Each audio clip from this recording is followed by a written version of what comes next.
All right. So once again, welcome to the session, Leveraging Volunteer Power for Mentoring in ICAPS Model 2. A very quick story about our presenter, Mary Jarjour, who I thank very much for coming.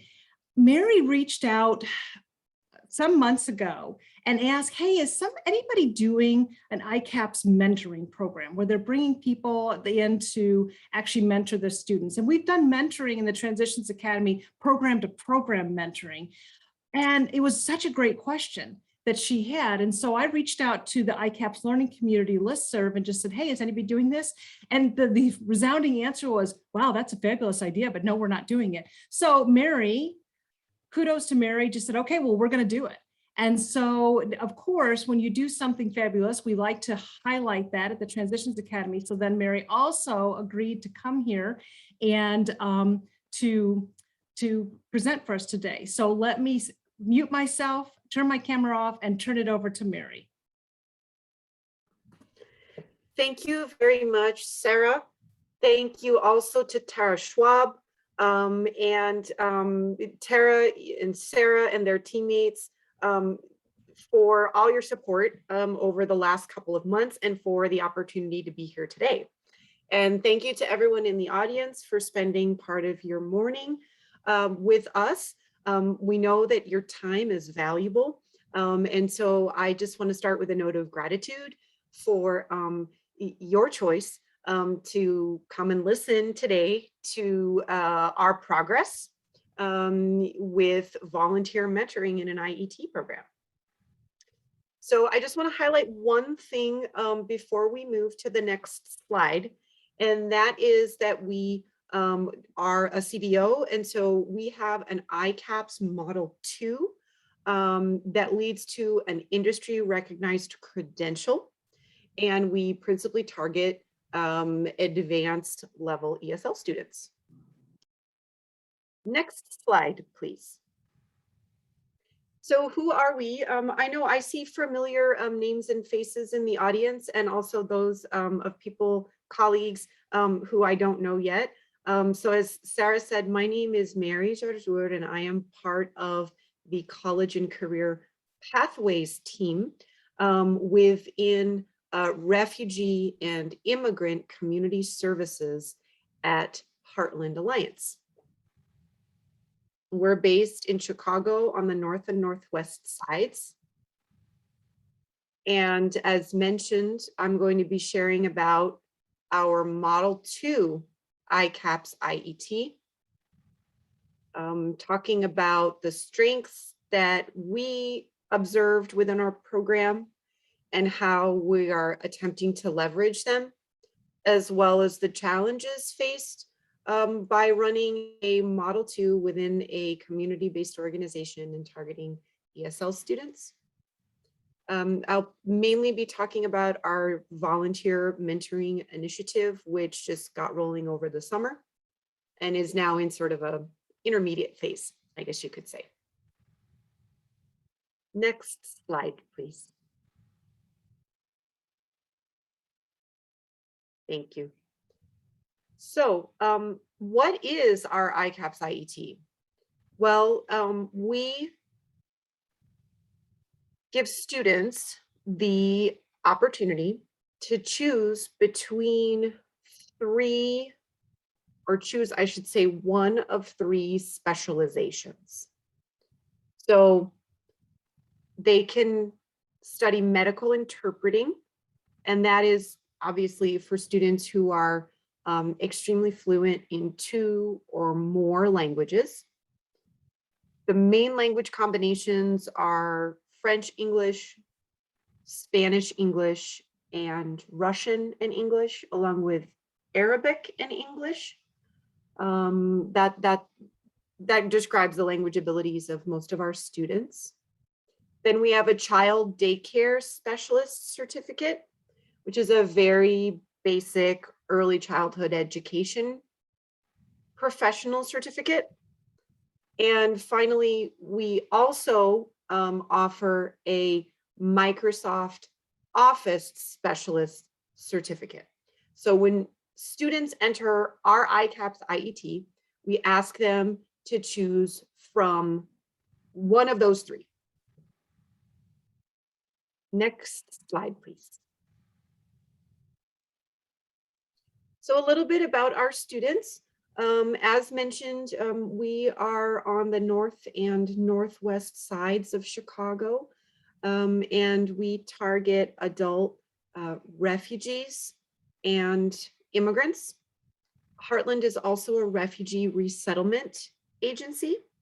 The students who we recruit for our ICAPS IET program come from our advanced level ESL classes.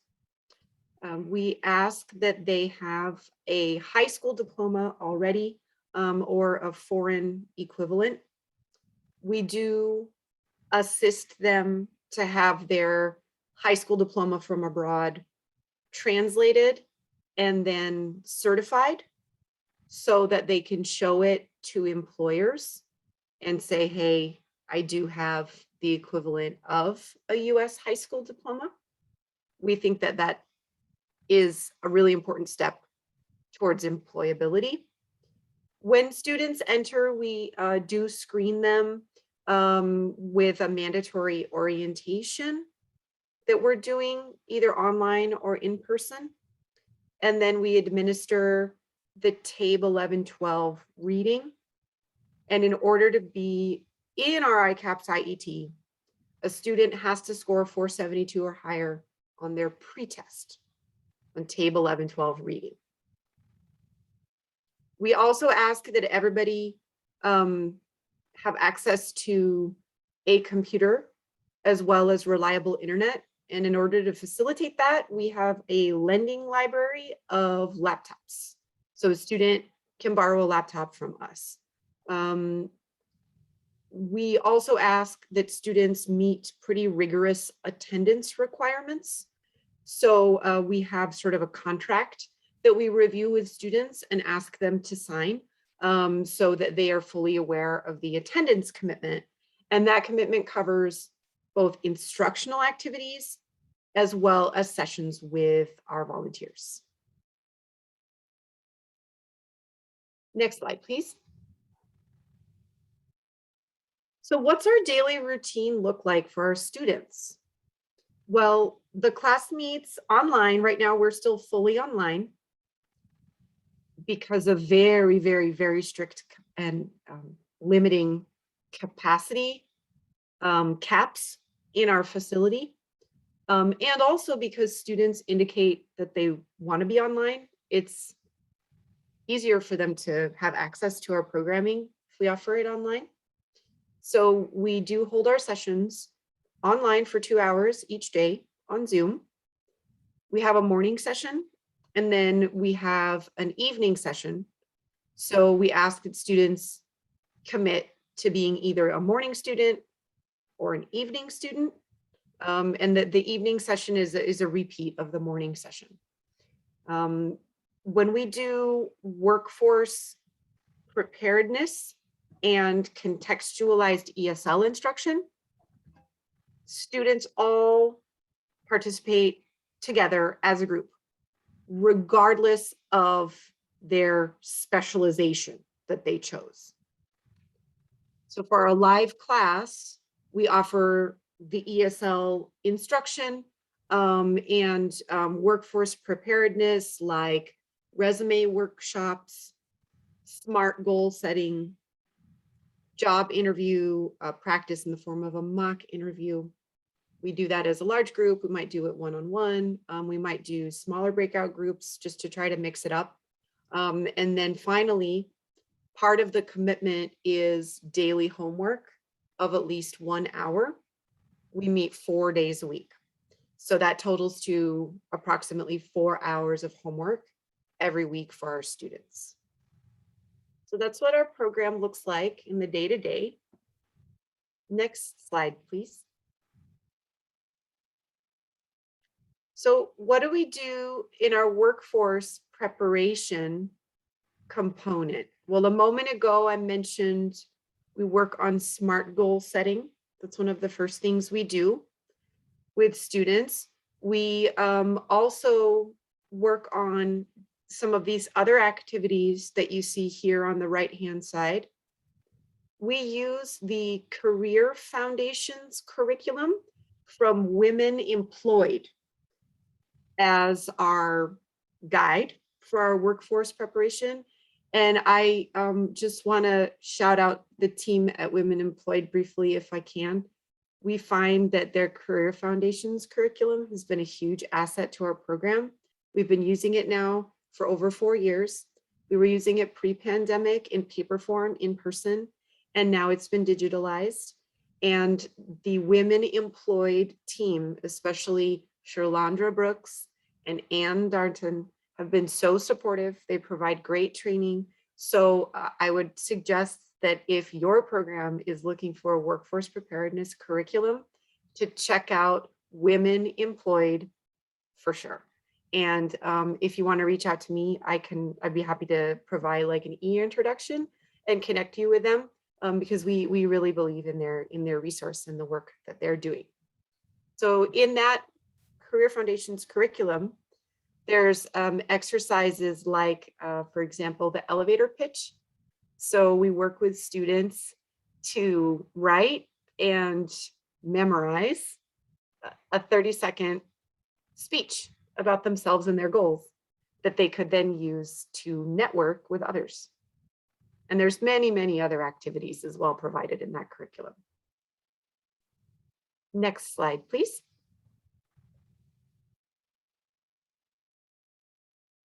So for our workforce training, students meet online with instructors, those who are in our teaching team. And those instructors are from private sector partners. We work with US Career Institute for our child daycare certificate. We work with Alta Languages for our medical interpreting certificate materials. And we work directly with Microsoft for our Microsoft 365 specialist materials. And when students do their workforce training, naturally, they do that in a small group, only with classmates who share that same specialization. So the medical interpreting students meet with the medical interpreting students and that instructor online in a separate Zoom room. You have the child daycare certificate students, and then in a third separate one, obviously, the Microsoft specialist students. So this is the part of our model where we split our IET students into 3 subgroups. And then obviously they do activities like not only their lectures, but their quizzes with those same classmates kind of in their own cohort. And some of them have been forming study groups independent of us as well. So they meet on Zoom and study together. So that's the workforce training component of our ICAPS IET. Next slide, please.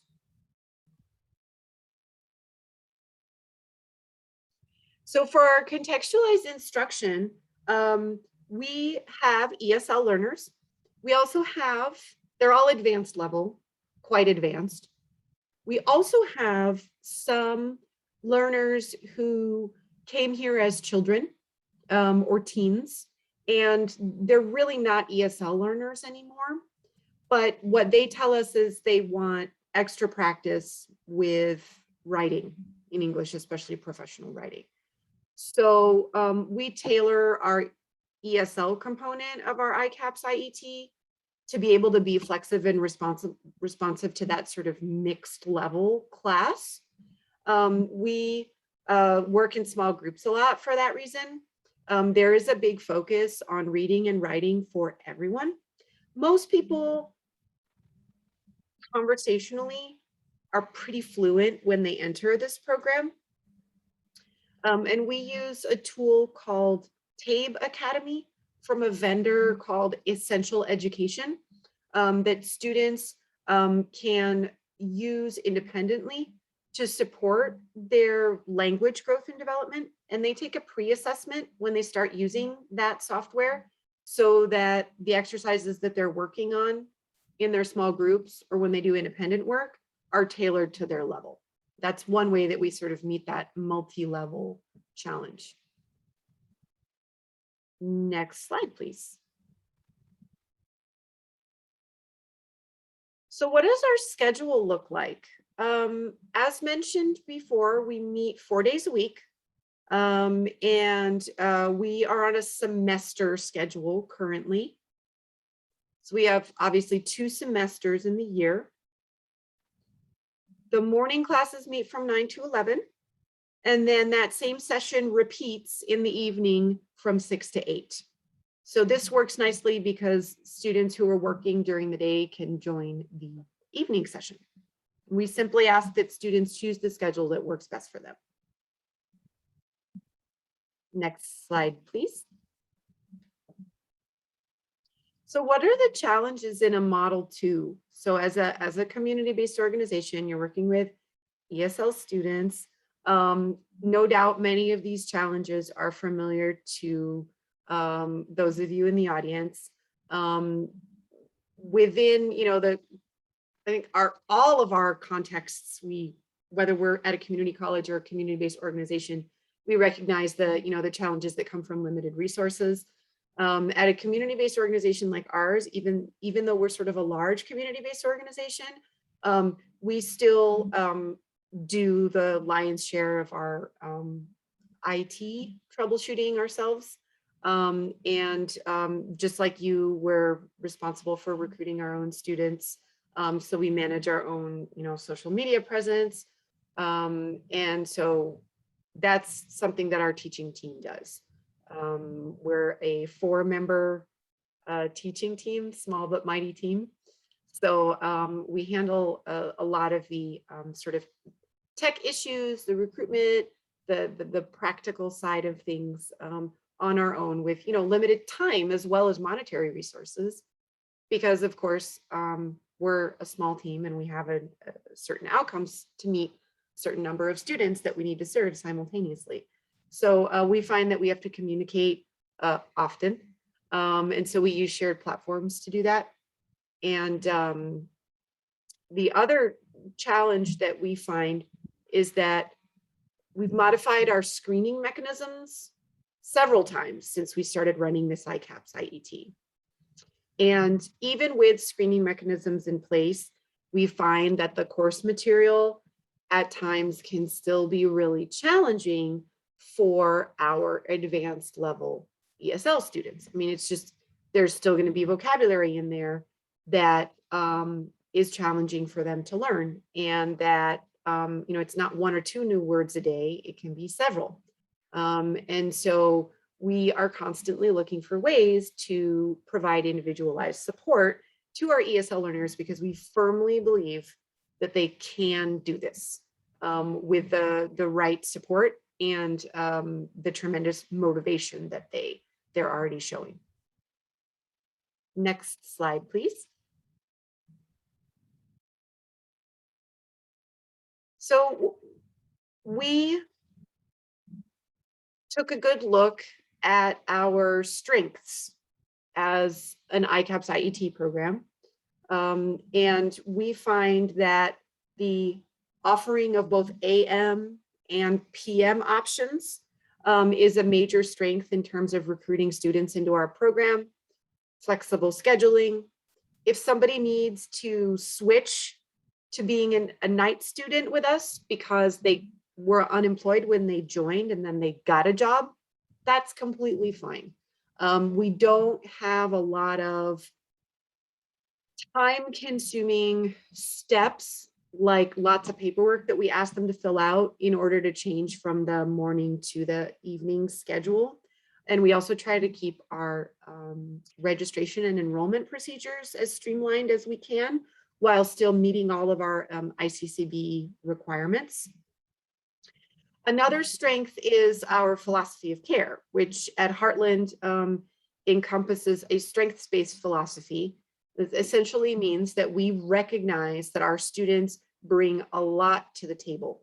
Not only are they incredibly motivated, as I mentioned before, and not only have they accomplished a tremendous amount in breaking down the barriers that they had to break down in order to come to this country, but many of them bring work experience and college credit, and in some cases, college degrees from other countries.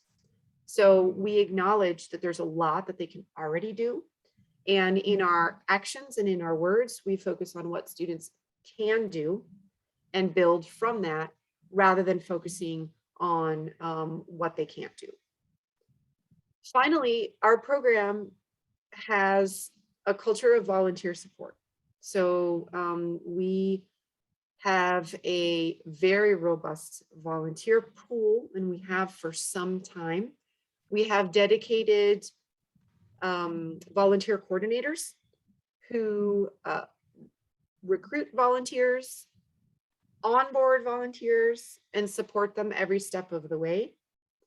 And so we also, to support those efforts, recently added a community engagement specialist position to our team because we really believe that volunteers are a major asset to our program. And they're one of the reasons that we can do everything that we're doing with a small team and lots of students. Next slide, please.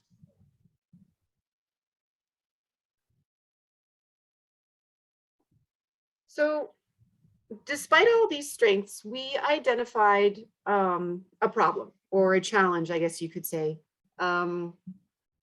last spring. And this is what it was in a nutshell.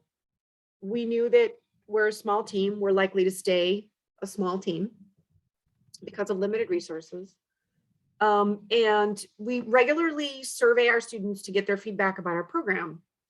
And what we were hearing from them was that they would like one-on-one support, such as coaching when they're facing problems like, how do I manage my time when I want to work on a course and I have family responsibilities?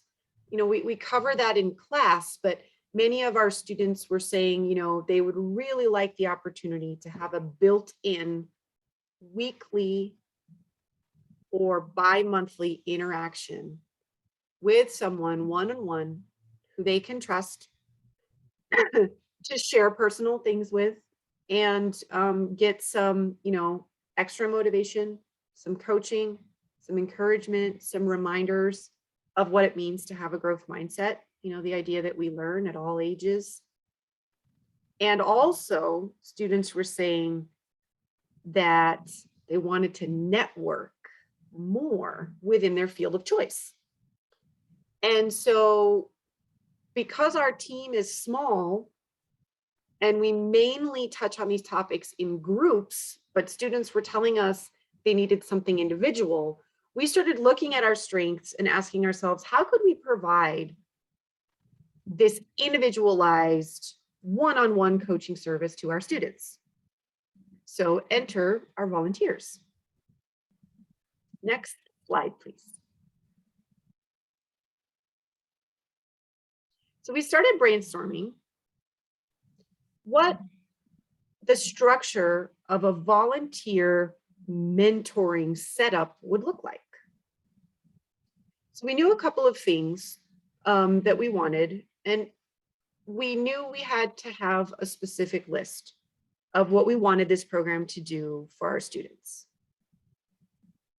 So first, we knew that we needed to identify some professionals within our volunteer pool who were still actively working, you know, who still had active professional networks and whose values were aligned with what our students were saying that they needed. So we were looking for someone with an active professional network and someone with sort of a non-judgmental approach, someone with patience, and someone who could commit to meeting regularly with a student one-on-one or in a small group of 2 to 3 students to each mentor. We also knew that professionals like that are busy. And so we wanted to be able to communicate to them precisely and succinctly what this activity would entail so that they could then assess if they had time to commit to it.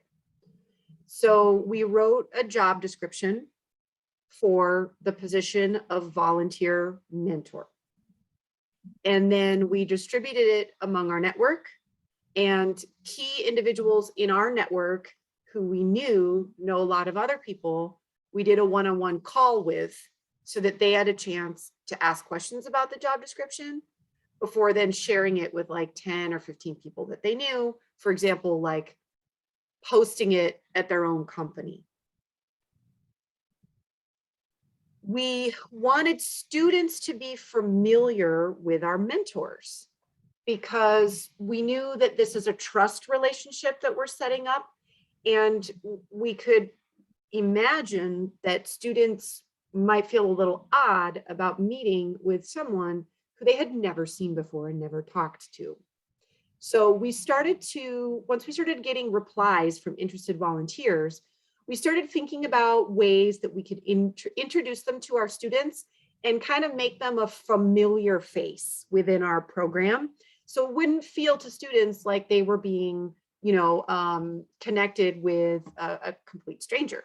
So one of the ways we did that was we do job panels where professionals talk about the world of work and how they got into their career. So we started inviting some of these volunteers who said they wanted to be mentors to speak at a job panel. And so that way, all the students together as a group who were attending the job panel got to see and kind of meet this volunteer and hear about them and just be able to put a name with a face. After that, we kind of went, in terms of our one-on-one matches, we went a little bit hands-off. So what I mean by that is when a volunteer got screened for this and started participating in some of our activities and indicating, yeah, I'm ready to start meeting with students one-on-one. After we talked about program expectations with the volunteer and the student, we said, okay, please work out a schedule, the two of you, that works for you. So we took ourselves out of the scheduling piece because we knew that it was not realistic for us with all the other things we have on our plate to be like micromanaging these appointments. So we just urged the volunteer and the student, hey, pick a time that works for you and then go for it. All we ask is that you meet at least once a month. And then they find times that work for them. I think some of them right now, maybe there's a couple people who are meeting on a Saturday. Some people are taking an hour out of their workday to meet with their mentee. So for some mentors that works, but we didn't want to force them, for example, to say, you got to meet during the 9 to 11 a.m. morning IET class time, because that may not work for everyone. So we found that ability to delegate and kind of let go was really, empowering for the mentor-mentee relationship. So as I mentioned, this is something we kicked off last spring. So where are we now? Our current ratio, because we're still recruiting mentors, our current ratio is we've got 5 matches, and those matches are 1 mentor to 2 students. So like I mentioned earlier, this is a work in progress. We are hoping later this fiscal year, by the end of this fiscal year, to move to a one-on-one match type setup. But as our recruitment efforts are ongoing, right now we are matching 2 students to 1 mentor. Next slide, please. So at this point, I just want to introduce how to get in touch with us. If you have questions about our program, how it stands right now, where it's going in terms of mentoring or in terms of program design, student recruitment, please do not hesitate to reach out to us.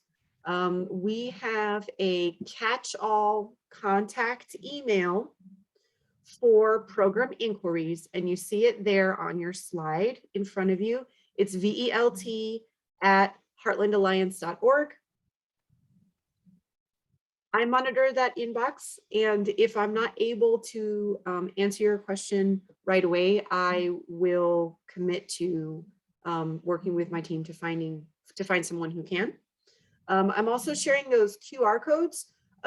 These are QR codes that we share with our students. and interested community members. The top one is information about our ICAPS IET.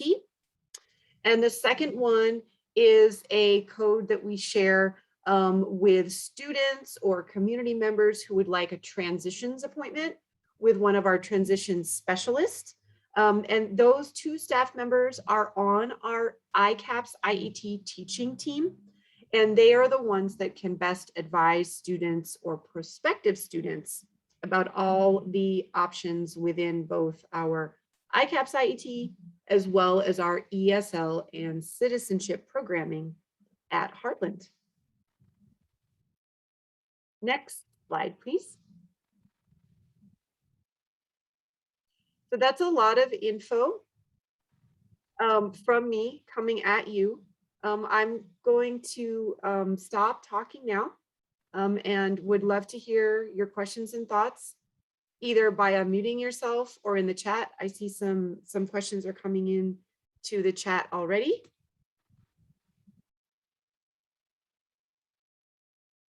I see one about laptops. A collection of questions. Oh, those are wonderful questions, Tierney. Thank you. Am I saying your name correctly, Tierney? I hope so. Please correct me if I am not. Oh, thank you. So first off, the device lending library. First off, so how do we kind of, what are the best practices for managing it? First off, when we screen students as they're registering for our program, we don't just sort of hand out a laptop to everyone because obviously we have limited numbers. So we talk to students about sort of what is your device situation? What is your internet connectivity situation? Some students say, I don't have a laptop, but I can borrow one from my brother. Or they say, well, I'm going to sign up for the PM class, the evening class, so that I can use my, junior high age child's computer that they use during the day for their homework. I can take it at night. So we say, okay, great, no problem. So in other words, we don't make anyone take a lender device. And we find that that just reduces the number of devices that are like out there in circulation. We really target that resource at those who say, I only have a phone, because we know that only a phone won't work for all that we're asking them to do. Second, so in addition to limiting the number of loans, we ask that student come in person and do a borrowing appointment with one of our staff. We talk through the expectations verbally, and then there is a contract that they sign indicating that they realize what the rights and responsibilities are of a student who is borrowing a laptop. And then we, at that point, we don't put any type of tracking device or anything on the device, on the laptop. We just stay in, pretty much daily communication with students throughout the work week. And if a student says, I can't be in this program anymore, I need to drop, then we do not wait. That very same day, we're texting them, calling them, doing an offboarding from our program. And a key component in that is, when are you dropping off the laptop that you borrowed? And in very rare instances, we actually can send a supervisor to go meet the student in the field or at their house and retrieve the device so that we get it back. We can then assess it, its speed, clean it up, and loan it to someone else. So we just talk with students very often about the responsibilities there. And that we found that we haven't lost a laptop yet. You also, Tierney, asked about homework. So we ask that students do 1 hour of homework daily after class just to reinforce the principles that are spoken about during the day. And also because, as we said, it's a lot of material and we want students to complete on time. So just coming to class is not going to be enough. You're going to need to invest 4 additional hours in homework and studying because there's an exam at the end in order to get your certificate. So we do that so that they can, retain information, but also because it establishes a study habit, which they're going to need when they're studying for their exam at the end. And then the platform that we use through Essential Education. Yes, absolutely. So that program is the TABE Academy program is really good because it shows that type of like key indicator that you're describing, right? Like progress through the different modules, scores on mini assessments. And then you can add, yeah, you can absolutely use that to boost motivation in the classroom. You can also use it, for goal setting with students, because we know that goals work best when you revisit them periodically. So you don't just like set a goal at the beginning and then abandon it and never look at it again until the very, very end, but rather you revisit it. So we can pull sort of reports from TABE Academy and show that to students and say, look, you're doing really well on this component, but this part of your writing needs work. And then we can assign additional activities in the TABE Academy program to support that goal that the student, indicated at the beginning that they wanted to be working on and has been working towards, but maybe still needs extra reinforcement. And then I'm seeing that there's an issue with the QR code. So Tierney, I'm going to make a note to email you, and maybe I'll email it to Sarah. I don't know, Sarah, what do you advise? Maybe it's I'm guessing, Tierney, it's because it's in like a PowerPoint presentation. And maybe because it's through Zoom are you trying to read it with your phone? So maybe that's it. I tried as well, and I'm thinking it's probably because it's probably a couple of layers there. So I would suggest that if anybody would like that Mary, if you can put your email in the chat, then they could reach out to you directly. Yes, please. There it is. Thank you so much. Thank you. Thank you for flagging that issue. I'm sorry that it's not working as it should right now. Rachel is asking about our testing. So we are using TABE 11-12 reading. I think probably everybody knows the strong and weak points of TABE 11-12. So it's not my intention to like rehash all of that here. We are exploring, just because the TABE is such a long test, that we're just hearing from our students that it's just like challenging to be online for like around 3 hours or more. If you take breaks, as you should, between the locator and the full length test, and those challenges didn't really go away when we started offering in-person testing appointments at the beginning of summer. It's still hard to like get to our facility and basically spend half a day, between parking, coming in and doing a COVID screener, and then doing that, that TABE test. We're just really always looking for like ways to improve that experience for our students. So we are currently in the exploration phase of transferring to CASA's goals. And I would love to hear from anyone in the audience or anyone not in the audience at other programs who's running, programming that targets these kinds of students, your advanced ESL learners, what your experience has been with CASA's goals, because we are exploring and trying to assess whether we want to start using that as a pre and post-test instrument for our students instead of TABE 11-12.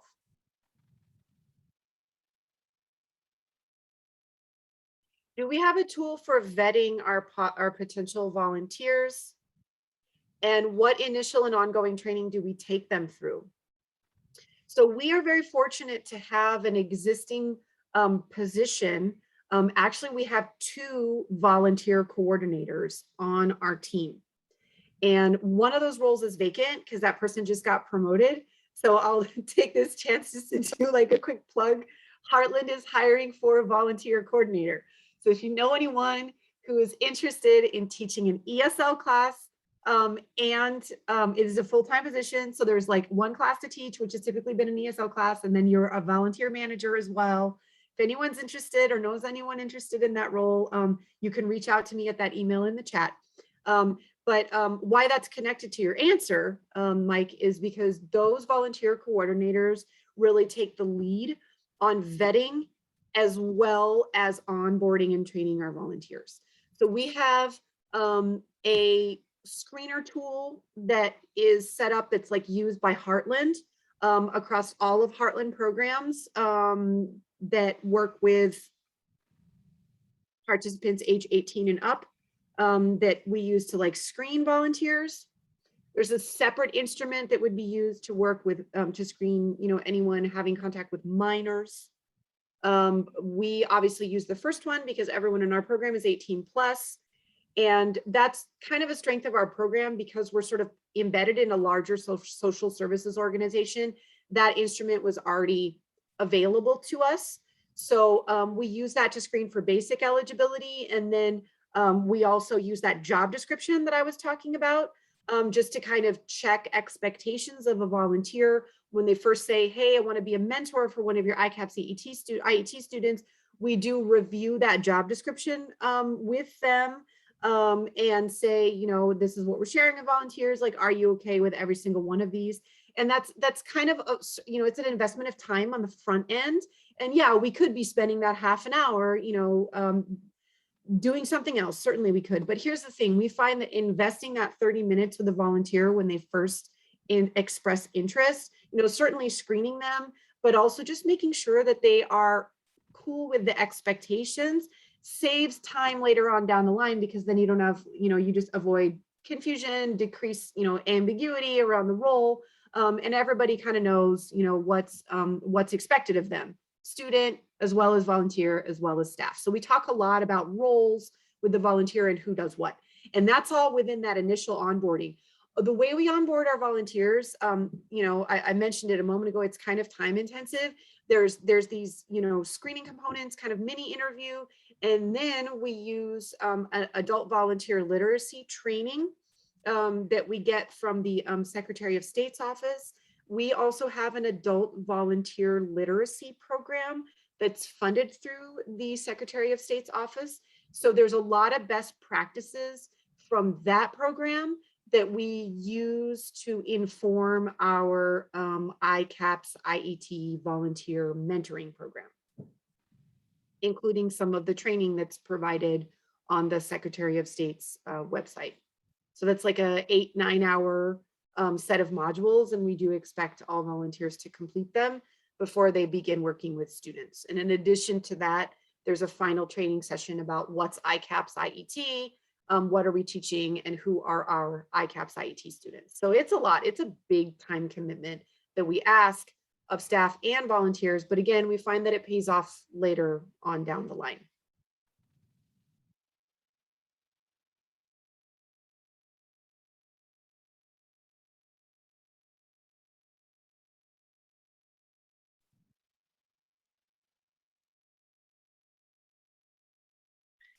It looks like you have answered the questions in the chat. So thank you for your thorough explanations. I know you're greatly appreciated showing your model. Does anybody have any additional questions? We do have a few more minutes. If you have questions for Mary, you can either unmute yourself or put additional information in the chat.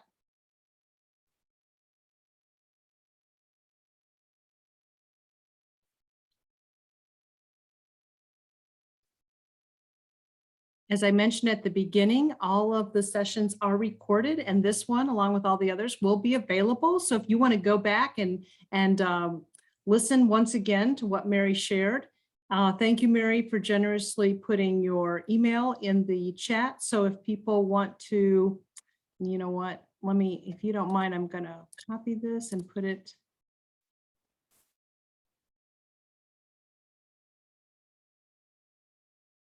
Making sure that everybody has that. Yes, many thanks from those out there. So thank you. If there's no other questions, we'll go ahead and finish this session. The last session of the Transitions Academy will start in about 30 minutes at 11:30. And we will be highlighting all kinds of different resources for you as you develop your ICAPS ITs and bridges. So once again, thank you, Mary. Thank you to everybody who's here for all that you're doing, making such a difference. We really, really appreciate you. Thank you, everyone, for listening. Have a good day.